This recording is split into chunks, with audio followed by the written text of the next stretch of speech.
Everybody, it's 9 o'clock and 9 o'clock is with me, Father Warner. I come to you from Goa. As many of you know, I'm on sabbatical, and today I want to reflect with you on the Gospel reading taken from Mark chapter 12, verse 35 to 37. Today is Friday of the 9th week in Ordinary Time, and I've entitled today's teaching, Silencing the Skeptics. So let's read the text first and then the explanation.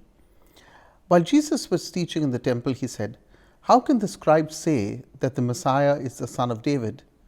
David himself, by the Holy Spirit, declared, 'The Lord said to my Lord, sit at my right hand until I put your enemies under your feet.' David himself calls him Lord. So, how can he be his son?"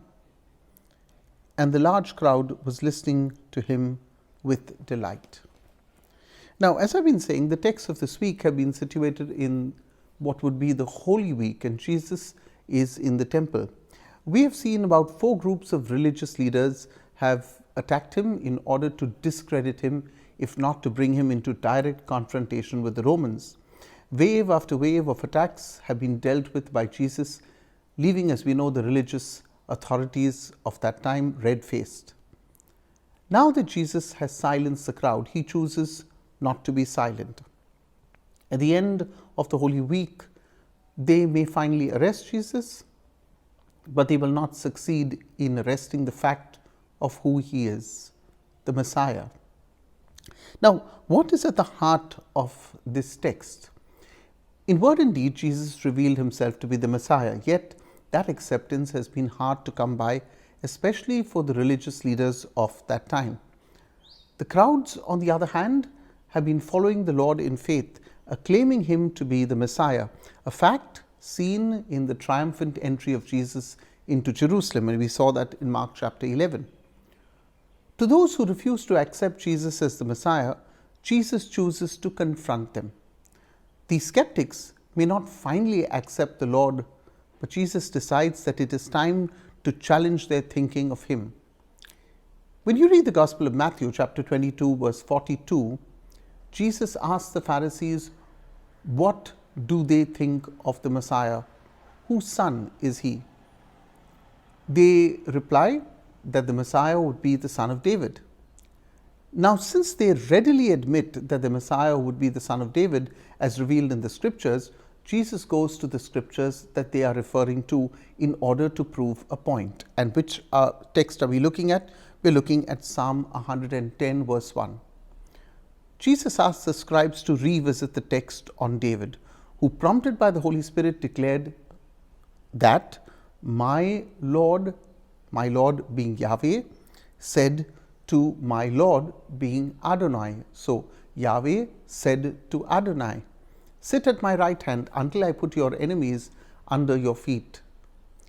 The Jews claimed that the Messiah would be the son of David, yet David acknowledges the Messiah here as Adonai to be David's Lord. How then can one who acknowledges another to be his Lord be his son, since the Jews claimed that the Messiah would be the son of David? So the absurdity of the position that the Jews held is now laid bare. But you know, my dear friends, acceptance is hard to come by.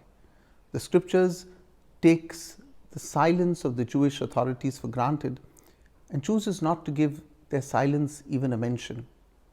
However, look at verse 37b. It acknowledges the crowds who listen to Jesus and listen to him with delight. What then is our takeaway? What can we learn from this text? You know, the skeptics are not limited to the Jewish authorities of a time gone by, but they exist even in our world. Christ is denied often by many of the baptized who choose to be governed purely by their rational categories of understanding on religious matters. There is a beautiful quote that says, "For those who believe, no explanation is necessary. For those who do not believe, no explanation is sufficient." This is not some simplistic retort to the skeptic. It is a fact, because the stubbornness to accept the truth, like the Jewish authorities, exists in the heart and not merely in the head. What made the crowd's delight in Jesus' teaching? Was it merely that Jesus had scored a verbal victory over the vociferous Jewish authorities? I think that would be trivializing the truth of the text. It often takes simplicity to see the truth. I suspect that unbridled education clouds the mind while clarity comes with openness. The anavim, or the poor who seek the Lord for deliverance, find him even if they are unlettered, and often truth comes from the mouth of babes. Finally, my dear friends, Jesus walked the talk, and that is what the crowd saw. The scriptures attest to this fact when we are repeatedly reminded that they acknowledge Jesus because he spoke with authority, unlike the leaders of his time. I do hope you like this explanation of today's teaching. If you do, give this a thumbs up. Like this video, share it with your friends. And many of you have not yet subscribed to this channel, so please do leave me your comments and I will read them. Thank you to all our donors today, to the children of the Love, Joy, Hope Foundation.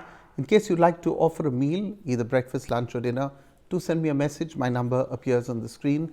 It's 9820242151. Just send me a WhatsApp message and I'll respond to you. Bye for now. I'll see you tomorrow at 9 o'clock.